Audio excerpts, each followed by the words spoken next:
मौजूद है और वो अपनी बात रखेंगे। बहुत बहुत शुक्रिया आप सभी लोगों का, धन्यवाद प्रेस के, मीडिया के जितने बंधु हैं। चूंकि इस तानाशाही सरकार में आप लोगों की कलम चलना और लिखना भी एक क्रांतिकारी की कलम है। चूंकि इतना प्रेशर है, हमारा जो जमहूरियत का चौथा स्तंभ है, लोकतंत्र का जो स्तंभ है, इसको बचाने की जिम्मेदारी आप लोगों के कंधों पर है और आप लोग उस चीज को बखूबी निभा रहे हैं। बहुत सारे आलोचनाएं आप लोगों पर होती हैं कि आप लोग सच्चाई नहीं दिखाते, लेकिन मैंने देखा है आज अगर अकबर नगर की आवाज पूरे हिंदुस्तान नहीं इंटरनेशनल लेवल तक गूंजी है तो आप ही लोगों की बदौलत गूंजी है। मैं आप लोगों को धन्यवाद देता हूं, नमन करता हूं। ऐसे ही हमारे इस लोकतंत्र को बचाने के लिए आप लोगों का बहुत बड़ा सहयोग है। रही बात इस सरकार की, इस सरकार ने जैसे तानाशाही जैसे एक तुगलकी फरमान है, अगर ये नहीं देखती, उसकी जड़ों तक नहीं जाती। उन्होंने बोल दिया अवैध है तो अवैध है। अभी इन्होंने पुगरैल नाले को नदी बनाने के लिए पूरे दिन के उजाले में तमाम बोर्डों पर जहां सब नाला लिखा हुआ था सबको मिलवाने का काम किया। यहां से जितने बोर्ड लगे थे, चाहे वो पीडब्ल्यूडी के, रेलवे के या जो भी बोर्ड्स लगे हों, उसको मिटा करके उसको बल्कि पेपर वालों ने कवर किया, पेपर में छपा कि ये मिटा करके इन्होंने ये नाले को नदी लिख रहे हैं। तो इस तरीके से सरकार दिन के उजाले में झूठ बोलने का काम कर रही है। एक अच्छी खासी आबादी को, एक कॉलोनी को, वेल सेटल कॉलोनी, जहां पर अच्छे मकानात हों, जहां अच्छे सारे घर के लोग रोजगार से हों, और वो सारे बच्चे जो 4-5 हजार बच्चे स्कूलों में जा रहे हैं, ऐसे वैसे स्कूलों नहीं, सीएमएस, रजत, डीपीएस और अच्छे स्कूलों में। मेरे ही बच्चे हैं, मैं वहीं का रहने वाला हूं, मेरे बच्चे सीएमएस स्कूल में जाते हैं। तो अच्छे खासे एक अच्छी सोसाइटी को आपने उसको डिस्टर्ब कर दिया। सरकार का काम होता है रोटी, कपड़ा और मकान देना, शिक्षा, रोजगार, स्वास्थ्य की सुविधा देना।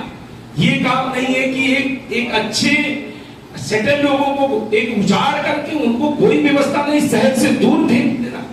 लोग गांव से चल के शहर में इसलिए आते हैं कि वहां रोजगार मिलेगा, अच्छी शिक्षा मिलेगी, अच्छा स्वास्थ्य मिलेगा। लेकिन शहर के लोगों को ले जाकर के गांव में जंगल के किनारे, जंगल को काट करके, पेड़ों को काट करके एक दूर बसा देना और सारी चीजों से वंचित करना। वो आज लोग शिक्षा से वंचित हैं, रोजगार से वंचित हैं, एक कमरे में विवश हो गए। मैं तो चाहता हूं जैसे कोई जेलों के कैदी नजर आते हैं, उनके पानी पीने का, उनकी स्किन इतनी खराब हो गई है, सबको बीमारियां हो रही है। थोड़े ही समय में 10-15 मौतें हो चुकी हैं। लोग सुसाइड, आत्महत्या करने को मजबूर हो गए, उनको खाने के लिए पैसे नहीं है, तो विवश होकर के अपने बच्चों को बिलबिलाता, जो कि पिता अपने छतों से कूद कर जान दे रहे हैं। अभी 15-10 दिन पहले एक व्यक्ति ने ऊपर से गिर करके जान दे, उसके सरों के चीथड़े उड़ गए। तो ये क्या है? ऐसे बहुत सारे लोगों के घरों पर संकट है, उनको रोजगार का मुहैया ही नहीं कोई। एक तो सरकार ने इस तरीके से, इतना बुरी तरीके से इनको 2 घंटे का समय नहीं, बुलडोजर ला के खड़ा कर दिया।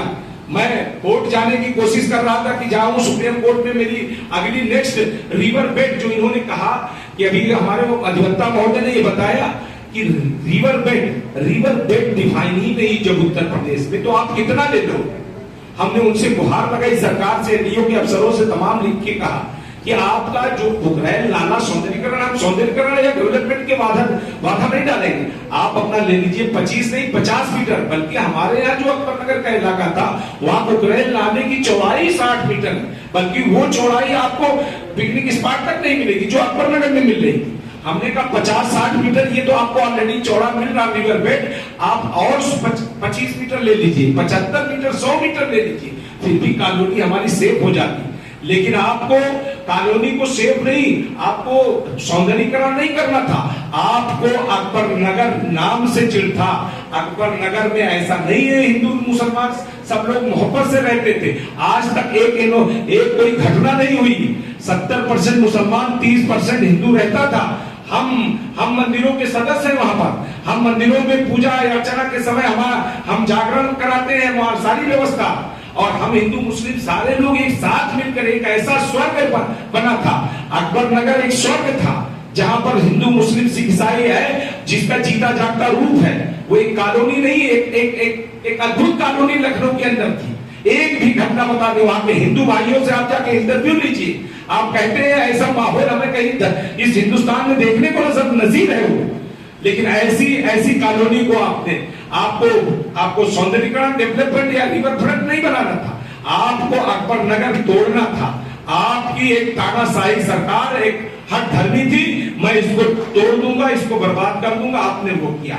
बाकी उसके बाद हम लोगों को घरों के अंदर कैद करके कि हम कोर्ट भी दोबारा ना पहुंचाए, कोर्ट से रिक्वेस्ट ना करने कि रिवर बेड यहाँ पर क्या है आपका डिसाइड है, आपने 35 मीटर की जगह 500 मीटर तोड़ दिया।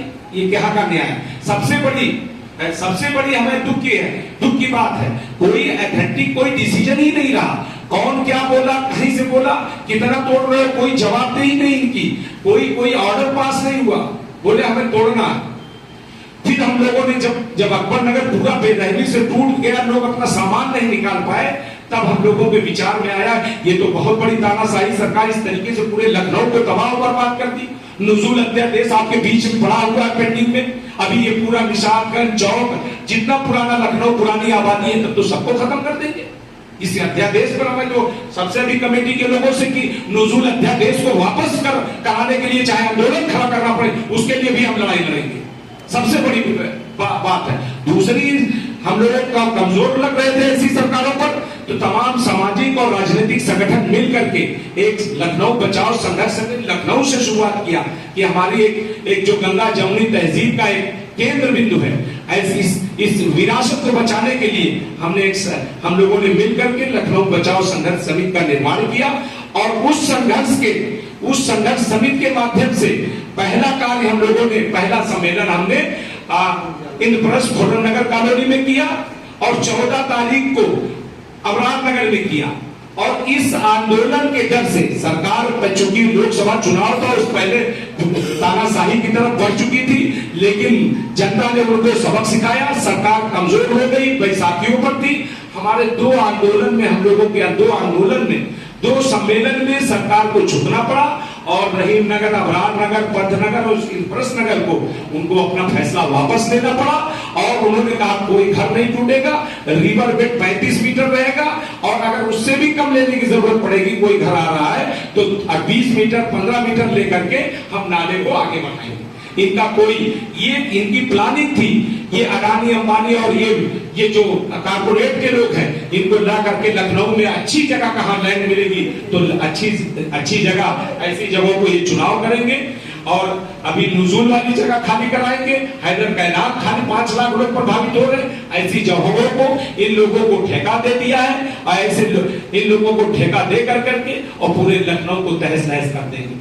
इसके खिलाफ हम लोगों को आज प्रेस वार्ता के माध्यम से ये हम लोगों ने कहा कि माननीय मुख्यमंत्री जी, जो 70 साल से वहां लोग रह रहे हैं, वो गुंडे मवाली नहीं, हिंदुस्तान के सम्मानित नागरिक हैं, उनको संविधान ने पूरा अधिकार दिया है।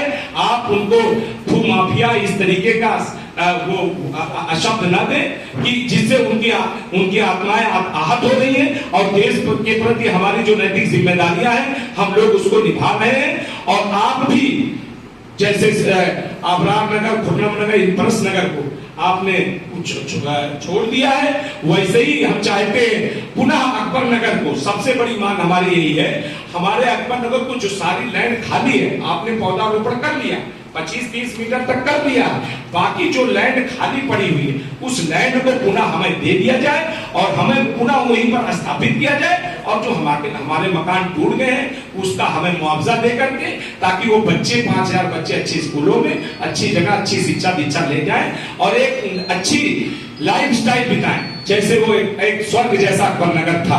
इसके लिए सरकार की जिम्मेदारी होगी और सरकार को जवाब देना पड़ेगा। अगर ये काम नहीं सरकार करेगी तो विधानसभा और लोकसभा में तो आवाज उठेगी, लेकिन जनता भी, एकदम पूरे देश की जनता, पूरे उत्तर प्रदेश की जनता भी चाह रही है इसी अकबर नगर के टूटने के। अगर इस पर सरकार ने संज्ञान नहीं लिया तो एक बहुत बड़ा उत्तर प्रदेश में जन आंदोलन होने जा रहा है। इसके लिए सरकार, हम पूरे यहाँ की जनता को विवश न करें। जय हिंद, जय भारत।